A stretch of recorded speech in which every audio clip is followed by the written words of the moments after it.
오늘은 이사야서의 말씀 함께 나눕니다. 이사야의 이름은 여호와께서 구원하신다라는 뜻이 있습니다. 그는 학자들에 의하면 20세 정도의 젊은 나이로부터 하나님께 부르심을 받아서 선지자로 활동을 했습니다. 그는 특별히 구원에 관한 말씀을 다른 선지자들보다 많이 선포를 했고요. 또 특별히 오실 메시아 그리스도에 대한 예언의 말씀을 가장 많이 전했습니다. 이사야 6장을 보면은 그가 부름을 받았을 때, 선지자로 부름을 받았을 때의 상황을 우시야 왕이 죽었을 때라고 표현을 하고 있습니다. 우시야 왕은요, 유다 왕 중에서 여호와 보시기에 정직히 걸었다라는 평가를 얻는 왕입니다. 하나님의 말씀을 가지고서 백성들이 인도하려고 노력했고요. 정치적으로, 경제적으로, 군사적으로 막강한 힘을 썼던 그런 왕이었습니다. 그래서 많은 백성들이 그를 좋아했고 따랐지만 그는 결국 말년에 자신이 직접 제사를 드리기 위해서 나섰다가 문둥병을 얻는 그런 것으로 죽음을 맞게 됩니다. 참으로 안타까운 일이죠. 그래서 많은 백성들이 실망했고 우울했어요. 특별히 강대국들의 주변 상황 속에서 남유다는 바람에 흔들리는 촛불과도 같은 그런 운명이었기 때문입니다. 그런데 더 어두운 우울한 분위기는 유다 백성들이 하나님을 떠난 죄로 말미암아 하나님께서 심판하신다라는 그런 내용이 있었기 때문에 더 절망적이었습니다.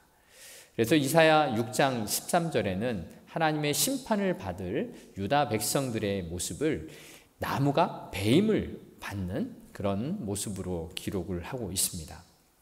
그런데 사랑의 하나님은요, 자신의 백성들을 심판하신 후에 다시 회복시키시는 그런 하나님이시죠. 지난주 호세아서의 말씀에서도 음란한 여인을 아내로 맞이했으나 또 다시 나간 그 여인을 다시 되찾아오는 그 호세아의 모습을 보면서 끝까지 사랑하시는 하나님의 마음을 우리가 함께 나눴습니다.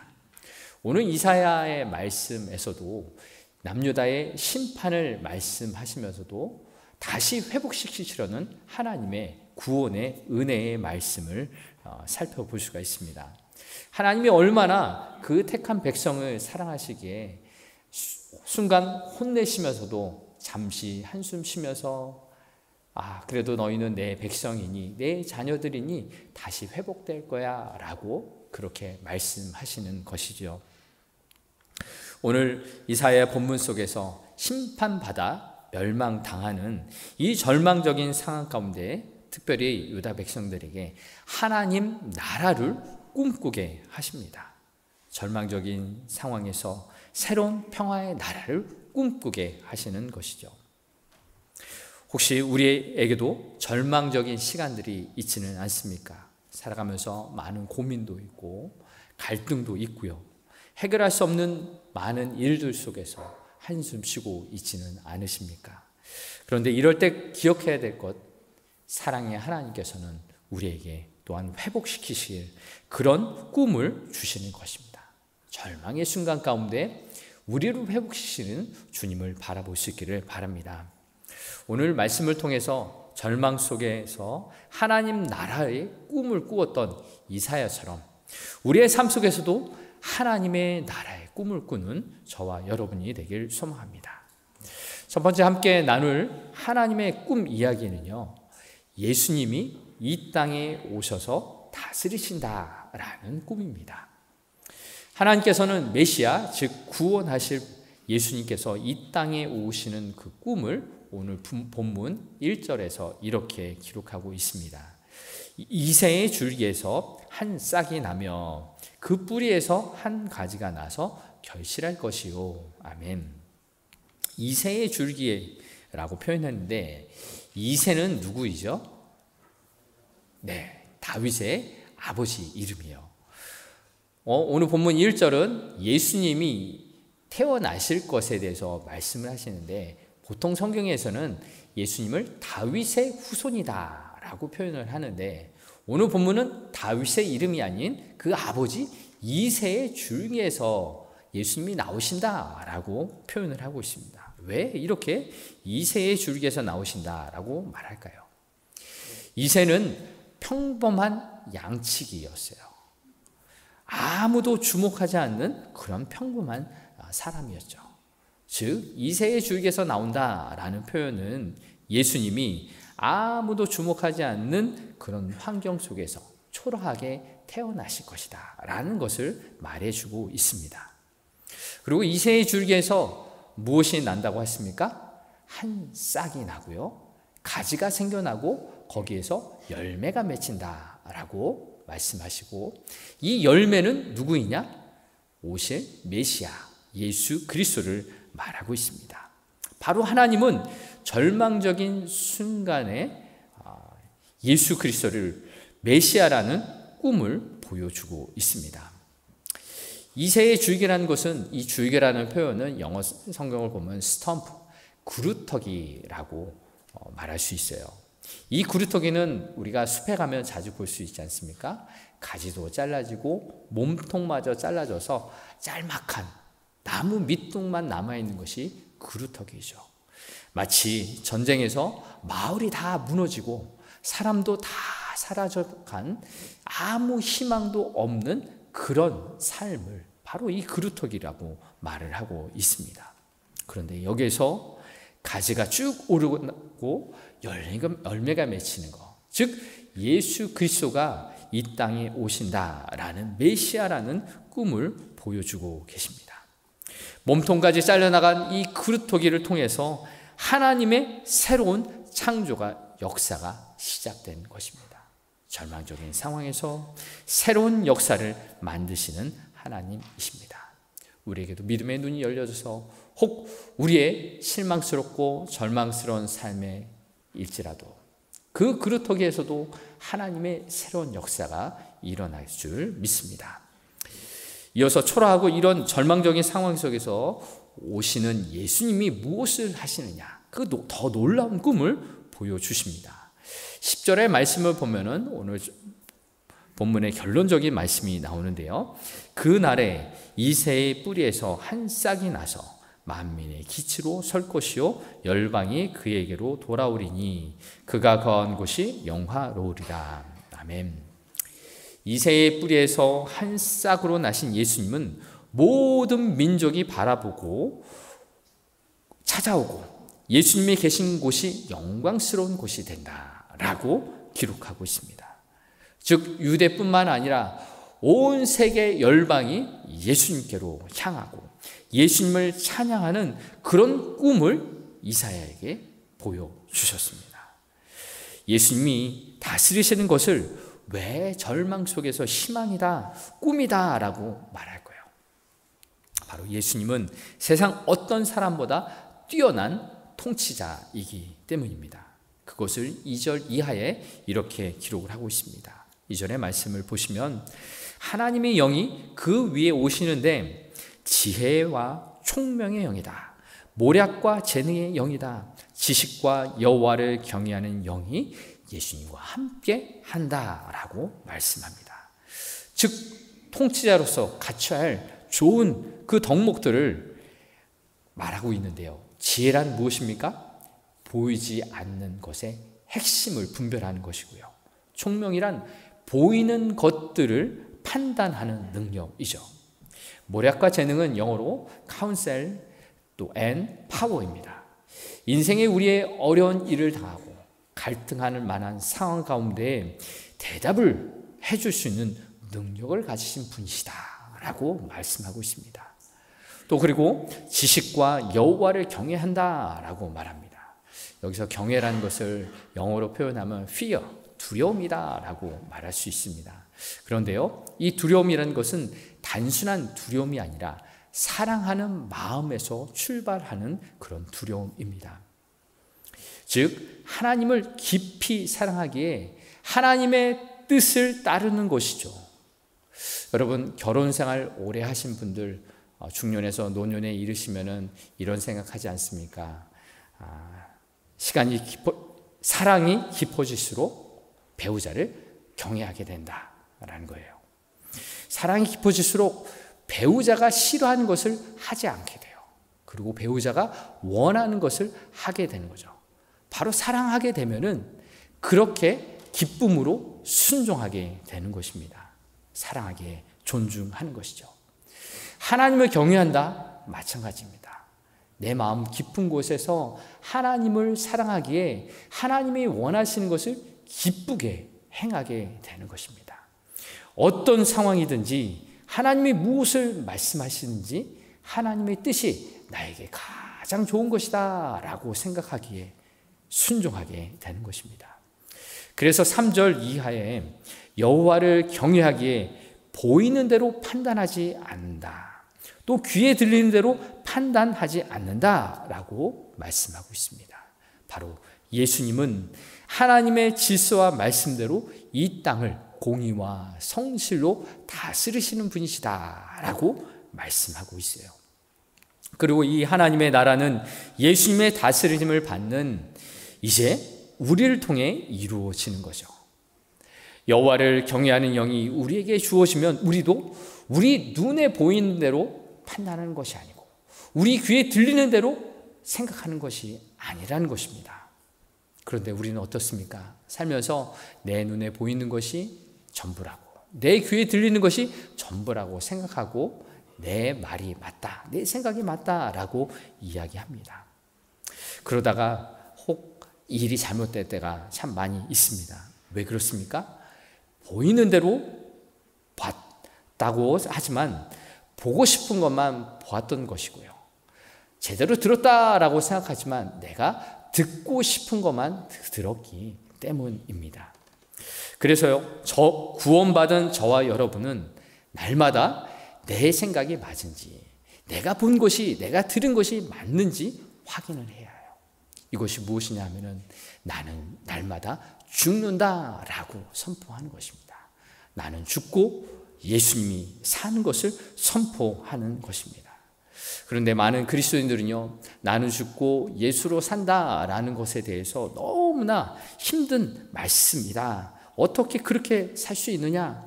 특별한 사람이나 그렇게 하는 것이지 라고 말을 하기도 합니다. 그런데 그렇지 않습니다. 나는 죽고 예수만 사는 것, 우리 모든 그리스도인들에게 주시는 하나님의 풍성한 은혜입니다. 그래서 빌립보서 1장 6절에 이렇게 기록합니다. 너희 안에서 착한 일을 시작하신 이가 그리스도 예수의 날까지 이루실 줄을 우리가 확신하노라. 아멘. 우리가 하나님을 따라가는 것, 하나님의 말씀에 순종하는 것, 사랑하기 때문에 기쁨으로 순종하는 것, 예수님이 우리와 함께 하심으로 이루어 주신다라고 말씀하고 있습니다. 그런데 우리가 팔짱 끼고 가만히 있어서는 안 되는 것이죠. 그러면 나를 그렇게 살게 해보세요 라는 태도를 가지면 안 되는 것입니다. 어느 날 갑자기 우리는 저절로 그렇게 살아가는 것이 아니고요, 믿어지지 않는다, 잘 안 된다 라고 포기해서도 안 되는 것이죠. 우리는 훈련을 해야 합니다. 제가 중학교 때 집에서 학교까지 가는데 한 30분 정도 걸어갑니다. 버스를 타고 금방 가지만 저는 뛰는 것을 선택을 했습니다. 그래서 매일 아침마다 30분 정도의 거리를 뛰어서 갑니다. 처음에는 헉헉대면서 별로 차이도 나지 않습니다. 그런데 계속 뛰다 보니 다리에 근육도 생기고 체력도 생기다 보니 나중에는 15분, 10분 만에 학교까지 가게 되었습니다. 무엇입니까? 처음에는 힘들지만 계속해서 꾸준히 연습하고 훈련하면 된다라는 것입니다. 하나님을 두려워하는 것, 예수님과 함께 살아가는 것 쉽지 않습니다. 처음에는 쉽지 않아요.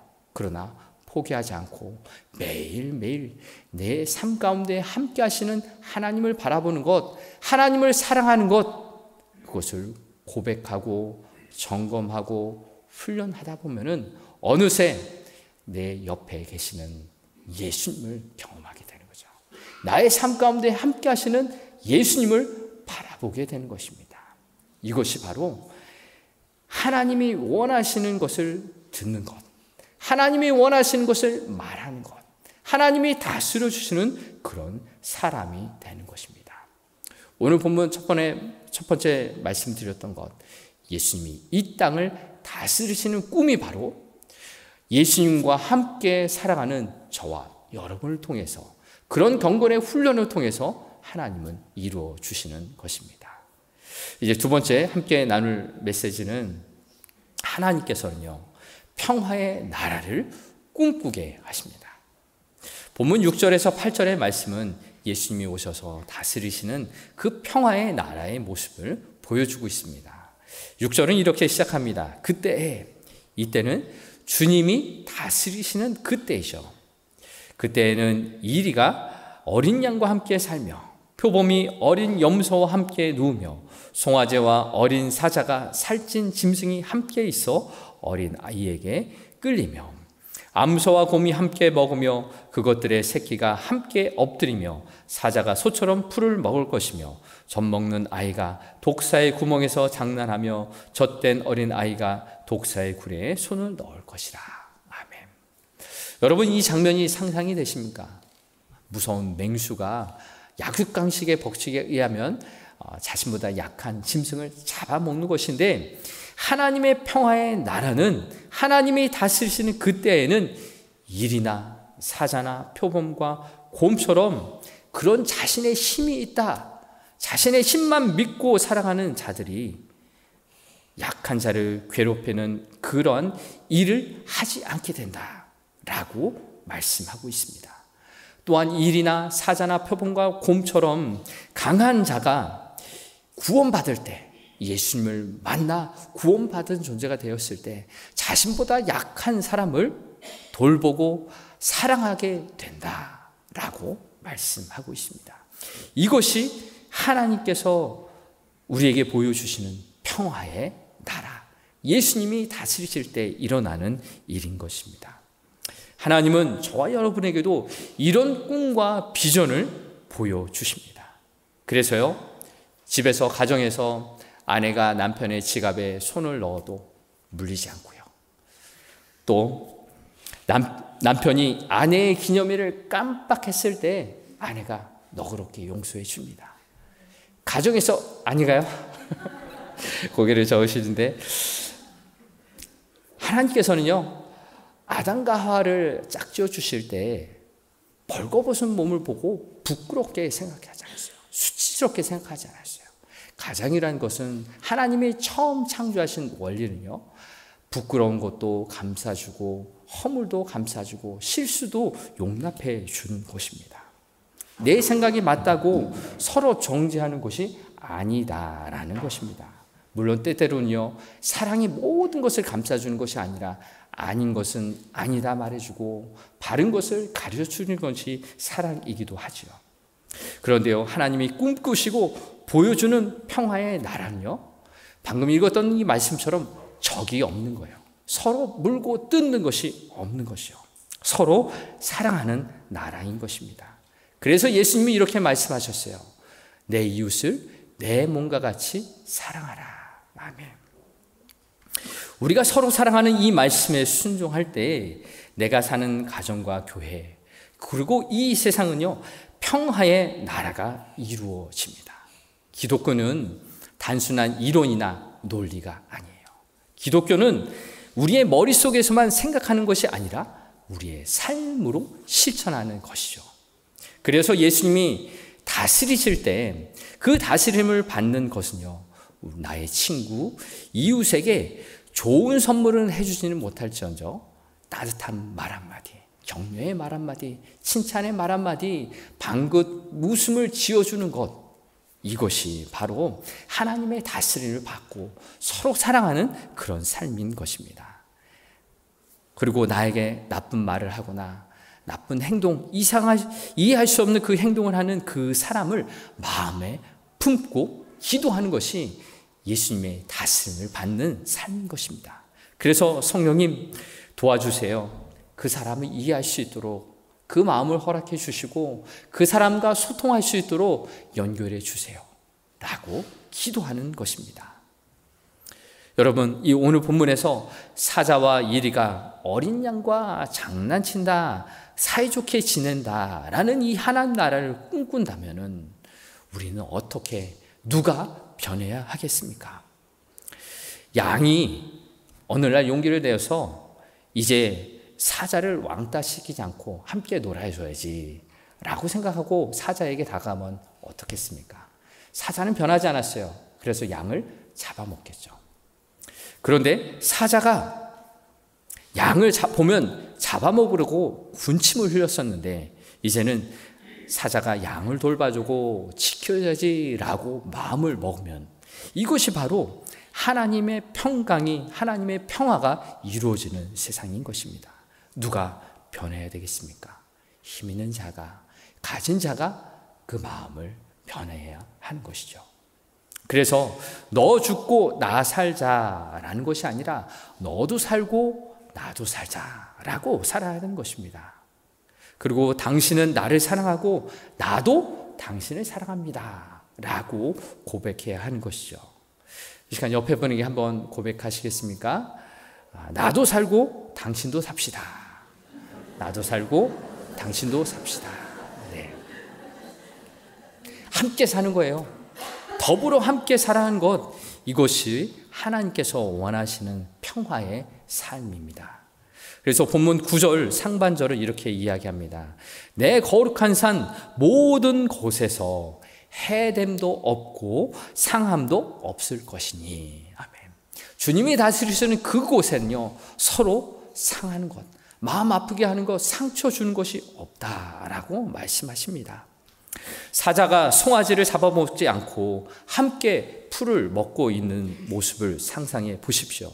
여러분, 사자가 어떻게 보이세요? 이제는 더 이상 고기를 먹지 못해서 불쌍해 보이십니까? 그렇지 않습니다. 하나님의 평화의 나라에서는 물어뜯고 잡아먹으려는 그렇게 도망다녔던 그 사람이 이제는 내 옆에 함께 이야기하고 함께 교제를 나누기 때문에 행복한 것입니다.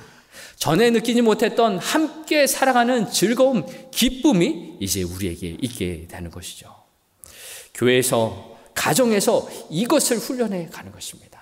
하나님이 만들어 놓으신 하나님의 사랑하는 아들의 핏값으로 사신 이 교회 공동체에서, 우리 가정 공동체에서 서로 함께 살아가는 것을 배우고 훈련해 나가야 하는 것이죠. 비록 하나님의 이 완벽한 평화는요, 예수님이 다시 오시는 그 날에 완벽하게 이루어지지만 우리는 이 교회와 가정에서 하나님이 미리 그 평화를 맛볼 수 있게 하나님의 사랑을 우리에게 허락해 주셨습니다. 하나님이 꿈꾸시는 평화의 나라, 하나님과 함께 살아가는 저와 여러분을 통해서 이 하나님의 평화가 우리의 삶 가운데 임하기를 축복합니다. 마지막으로 함께 살펴볼 것은 이런 평화의 나라, 하나님 나라가 이루어지기 위해 한 가지 조건이 있어요. 그것은 여호와를 아는 지식이 세상에 충만해야 한다라는 것입니다. 본문 9절의 말씀인데요. 내 거룩한 산 모든 곳에서 해됨도 없고 상함도 없을 것이니 이는 물이 바다를 덮은 같이 여호와를 아는 지식이 세상에 충만할 것입니다. 아멘.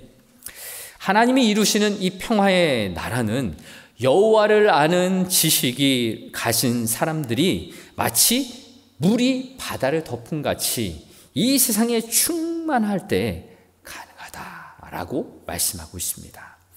여러분, 여기서 여호와를 아는 지식이란 무엇을 말할까요? 하나님이 계시다라는 그 정도의 단순한 지식이 아니죠. 이런 지식은 귀신들도 아는 정도입니다. 여호와를 아는 지식은요, 우리의 지성과 감정과 의지, 즉 지정의 전 인격적으로 하나님을 알아가는 지식입니다. 그래서 첫 번째, 우리의 지적인 이 지식, 여호와라는 지식은요, 예수님은 살아계신 하나님의 아들이시고 나를 위해서 십자가에서 죽으셨으나 3일 만에 부활하신 나의 구세주입니다 라는 것을 명확하게 아는 지적인 지식입니다. 또 두 번째, 감정적인 지식, 여호와라는 지식은 예수님이 나와 항상 함께 하신다, 세상 끝나는 날까지 나와 함께 하시고 나를 도와주신다 라는 것을 경험하는 그런 지식을 말합니다. 그리고 세 번째, 의지적인 지식, 여호와라는 지식은 내가 사는 날 동안 어떠한 일이 있더라도 예수님의 말씀을 따르며 헌신하며 살아갈 거야 라고 결단하는, 실천하는 그런 지식을 말합니다. 이와 같이 이러한 세 가지 지식적, 교류적인 지식, 또 마음으로 고백하는 감정적인 지식, 또 우리의 행동으로 표현되는 실천적인 지식으로 여호와를 알아가기를 소망합니다. 이것이 전인격적으로 하나님을 알아가는 그 지식, 이 지식이 충만한 사람들이 있을 때 여호와의 하나님의 평강의 나라가 임하는 것이죠. 그런데 어떤 분들은 지금 이 설교를 들으며 이런 생각하실 수도 있습니다. 아무리 교회 열심히 다니고 오래 신앙생활 하더라도 우리 입에서 나오는 것은 아직도 거칠고 상처를 주기에 또 시기 질투가 꽉 찬 사람들이다 라는 것이죠. 그래서 교회 안에서 서로 얼굴 붉히고 부끄러운 일을 하는 것이 얼마나 많이 일어납니까?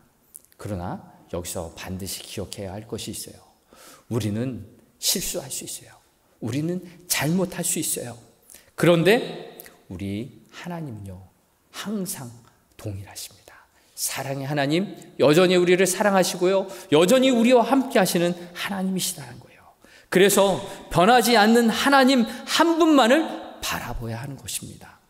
교회 와서 상처받고 이 교회 저 교회 가는 분들이 계세요. 그런데 다른 교회 가도 똑같습니다. 그곳에 가서도 하나님 바라보지 않는다면, 사람 바라보고 산다면 똑같이 상처받는 것이죠. 하나님만 바라봐야 합니다. 교회 공동체를 하나님의 그 사랑으로 함께 하시는 그 사랑의 하나님만을 바라보며 신앙생활 해야 하는 것입니다. 그러므로 우리는 하나님을 알아야 해요. 우리의 지식과 감정과 의지로 하나님을 경험하고 찬양하며 기도해야 할 때 우리는 세상 사는 맛이 있어요. 그런 분들이 많아질 때 신바람 나는 교회 생활, 신바람 나는 이 세상 생활이 되는 것이죠. 그러므로 우리는 해야 할 일이 하나 있습니다. 그것은 무엇일까요? 서로 사랑하는 것입니다. 요한일서 4장 7절 8절의 말씀입니다. 화면을 보시면서 같이 고백하겠습니다. 사랑하는 자들아, 우리가 서로 사랑하자. 사랑은 하나님께 속한 것이니 사랑하는 자마다 하나님으로부터 나서 하나님을 알고 사랑하지 아니하는 자는 하나님을 알지 못하나니 이는 하나님은 사랑이시라. 아멘. 그렇습니다. 사랑의 하나님을 닮아가는 것, 우리가 서로 사랑하는 것이에요. 하나님을 사랑하고 이웃을 사랑하는 그 계명을 지킴으로 하나님의 나라, 그 지식으로 충만한 삶이 이어지는 것입니다. 우리가 서로 사랑할 때 세상 사람들은요, 우리가 하나님의 사람, 하나님의 자녀이다, 제자인 줄을 알게 되는 것입니다. 이것이 복음의 선포이고 우리의 삶으로 전도하는 것입니다. 내가 가정에서 서로 사랑한다면 우리 집 안에 있는 집 나간 탕자, 또 집 안에 있는 탕자가 하나님 아버지 품에 다시 안기게 되는 것이죠. 우리 교회 안에서 우리가 서로 사랑할 때 그 모습을 보는 아직 믿음이 연약한 분들이, 아직 사람만을 바라보고 있던 그 분들이 하나님만 바라보게 되는 것입니다.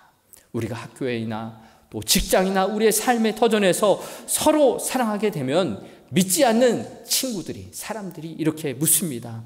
네가 믿는 하나님 어떤 분이셔? 내가 믿는 하나님은 사랑이 많으신 분이야. 나도 사랑하고 너도 사랑하셔 라고 말할 수 있게 되는 거죠. 바로 우리의 말과 행동으로 예수님을 증거하는 것이에요. 그것을 하나님께서 원하십니다. 사랑하며 살겠노라고 다짐하는 저와 여러분을 통해서 이 세상에 하나님을 아는 지식을 가진 사람으로 충만케 하나님은 도와주실 줄 믿습니다. 바로 여러분이 가정에서 하나님의 평화의 나라가 되길 누리길 축복합니다. 또한 우리 교회가 하나님의 평화의 나루로 더욱더 세워지길 축복합니다. 여러분의 삶의 모든 자리에서 그런 하나님의 무한한 사랑을 누리며 살아가시기를 축복합니다. 이제 말씀을 마무리하도록 하겠습니다. 사랑하는 성도 여러분, 여러분에게는 어떤 꿈이 있으십니까?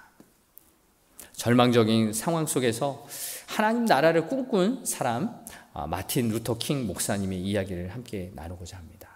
이분은 미국에서 흑인 인권 회복을 위해서 일하셨던 분이시죠.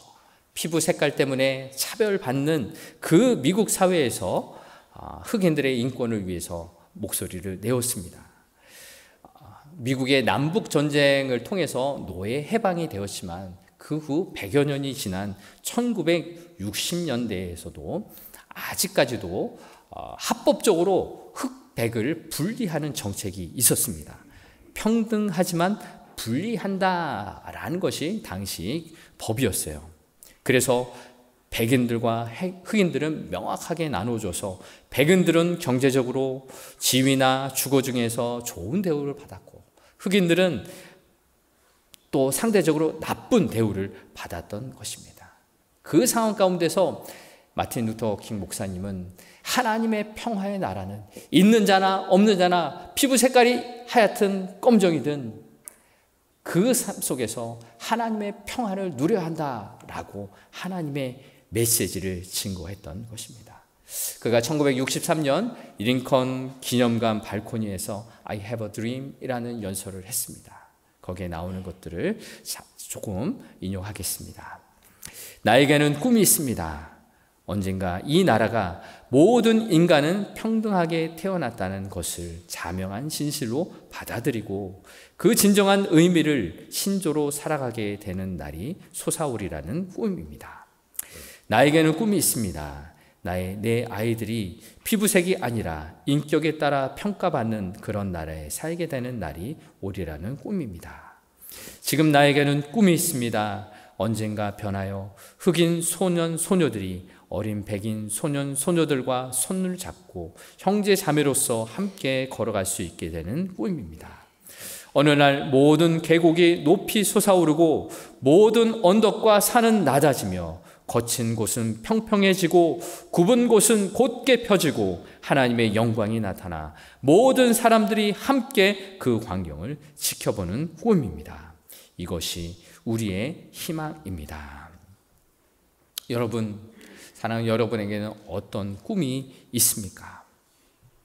마틴 루터 킹 목사님은 하나님의 평화가 이 땅 가운데 선포되어지기를 그런 꿈을 꾸었고 그런 꿈을 이루기 위해 노력하며 살았습니다.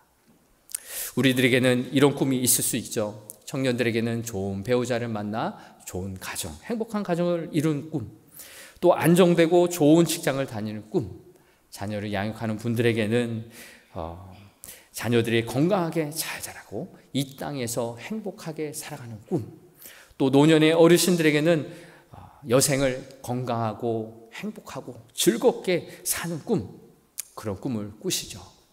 이런 모든 꿈들이 하나님 안에서 아름답게 이루어지길 소망합니다. 하나님 안에서 모든 꿈들이 의미가 있기 때문입니다. 그런데 이 꿈보다 더 먼저 꿈꾸고 이루기 위해서 노력해야 할 것이 있습니다. 그것은 바로 하나님 나라에 대한 꿈입니다. 우리가 돈이 많으면 무엇합니까? 건강하면 무엇입니까? 하나님 나라가 없다면 아무 쓸모가 없는 것입니다. 우리의 삶의 자리에서 우리의 삶의 현장이 하나님 나라가 되길, 하나님의 평화의 나라가 이루어지길 꿈꾸십시오. 그리고 그 꿈을 이루어 가십시오. 아무리 삶이 힘드실지라도, 때로는 질병으로 사고로 고통스러울지라도, 아무리 앞길이 막막하더라도 하나님 나라에 대한 꿈을 꾸십시오. 하나님 나라에서 누리는 평화가 이 세상을 이기게 해줄 줄을 믿습니다. 오늘 말씀은 진노 중에도 은혜를 베푸시는 하나님께서 유다 백성들이 심판을 받아 멸망을 당한 그런 몸통이 잘린 그루터기를 보여주시면서 그 가운데 싹이 나고 가지와 열매가 생긴다라는 그런 꿈을 보여주셨습니다. 그리고 하나님은 일과 표범과 사자와 곰이 어린 양과 염소와 함께 어울려 노는 평화의 나라를 이 땅에서 저와 여러분을 통해서 시작하셨습니다. 바로 하나님을 인격적으로 알아가는 저와 여러분을 통해서 이 세상에 하나님을 알아가는 지식으로 충만하기까지 저와 여러분을 통해서 일하여 주실 줄 믿습니다. 이번 한 주간도 그런 하나님의 은혜를 누리고 평화를 누리고 선포하는 복된 발걸음이 되길 주의 이름으로 축복합니다.